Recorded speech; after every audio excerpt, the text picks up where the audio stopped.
Je suis allé il y a quelques jours dans un restaurant italien qui se trouve au sud de Paris pour rencontrer un des abonnés de la chaîne YouTube. Et cet abonné est rentré en contact avec moi après avoir apprécié et suivi les vidéos que je poste. Et en fait, il a commencé par mettre des commentaires sur les vidéos. Nous avons commencé à échanger sur ce plan-là. Et ensuite, nous nous sommes retrouvés toujours sur les réseaux sociaux, mais sur Instagram, sans se rencontrer. Et au fur et à mesure, j'ai compris qu'il était gestionnaire d'un restaurant italien dans le sud de Paris, un restaurant calabrais, parce qu'il est d'origine calabraise, et en plus qu'il était un grand amoureux de la gastronomie, ce que je suis aussi, un grand amoureux des vins, ce que je suis aussi, et ce n'étaient pas les moindres des points communs, parce qu'il y en a eu d'autres que je vais vous raconter. Et donc, pendant quelque temps, nous avons finalement échangé nos impressions, nos dégustations, nos souvenirs de vin, simplement via les réseaux sociaux, sans s'être jamais rencontrés physiquement. Et je m'étais dit qu'un jour, j'irais le rencontrer dans son restaurant en tant que convive, comme quelqu'un qui réserve naturellement. Et j'ai profité de la venue d'un ami, grand amateur de vin d'ailleurs, champenois, qui venait sur Paris, un ami qui s'appelle Thierry, et donc j'ai décidé d'emmener Thierry au restaurant de Francesco. Et donc nous sommes allés tranquillement, après avoir réservé, nous sommes arrivés un lundi soir à 20h, nous sommes installés.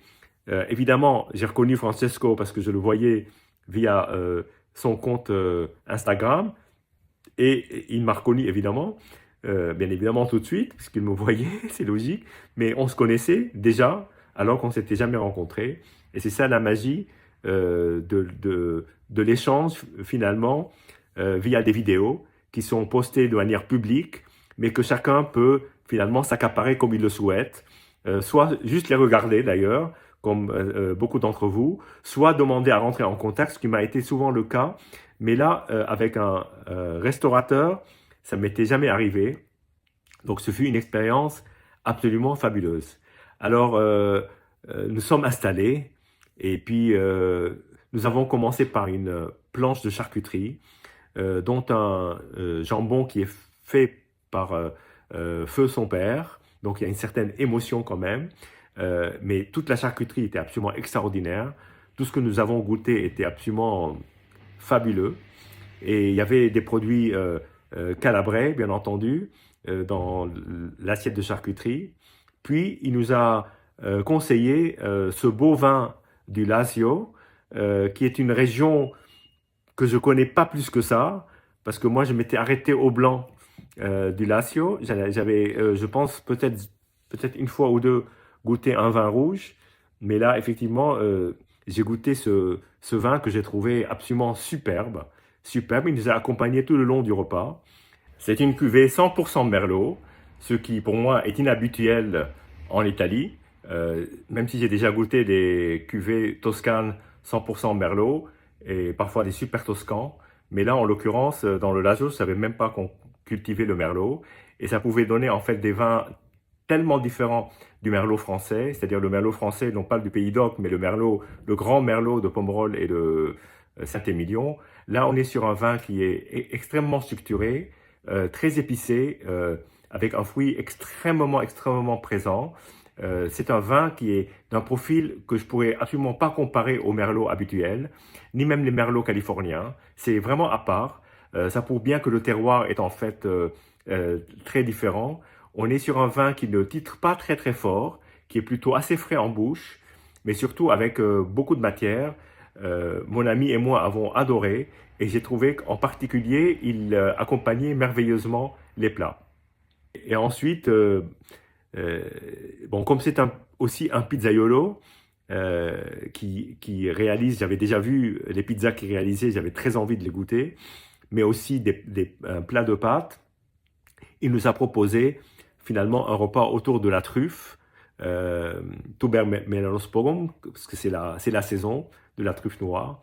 Et je dois dire que nous sommes régalés, parce que entre les pâtes qui étaient des carbonara truffés il m'a dit, avoue que tu n'as jamais mangé des carbonara truffés. Et c'est vrai, j'en avais jamais mangé. Et je trouve ça absolument exceptionnel.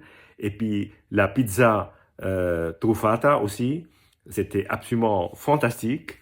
Donc nous avons passé une soirée passionnée entre Thierry, Francesco et moi. Lui, évidemment, occupé à servir des convives, mais aussi entre deux, nous avons beaucoup échangé.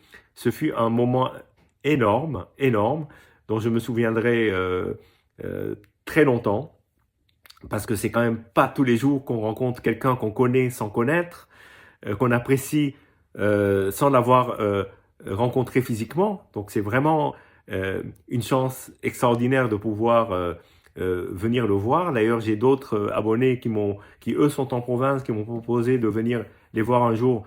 Je n'oublie pas, je le ferai, je promets.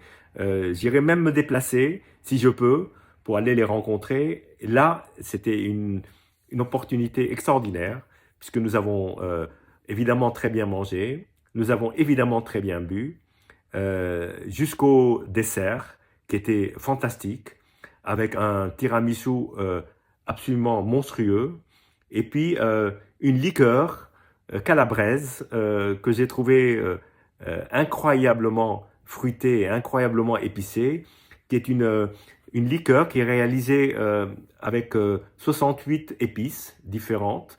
Donc on n'est pas aux 130 épices de la Chartreuse, mais on n'en est pas loin. C'était en tout cas absolument magnifique de pouvoir profiter de ce moment, de passer une soirée absolument géniale. J'ai adoré. Et avec Francesco, il y a une amitié qui se construit et nous serons amenés à nous revoir.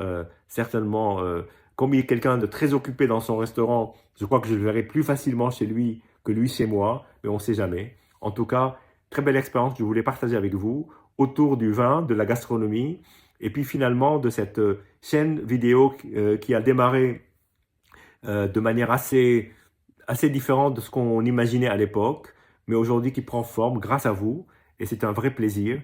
Et puis j'aimerais rencontrer nombreux d'entre vous, comme ça s'est fait avec Francesco, avec toute mon amitié et toute ma passion pour les bonnes choses. Je salue tous les épicuriens, et puis je vous dis à très bientôt.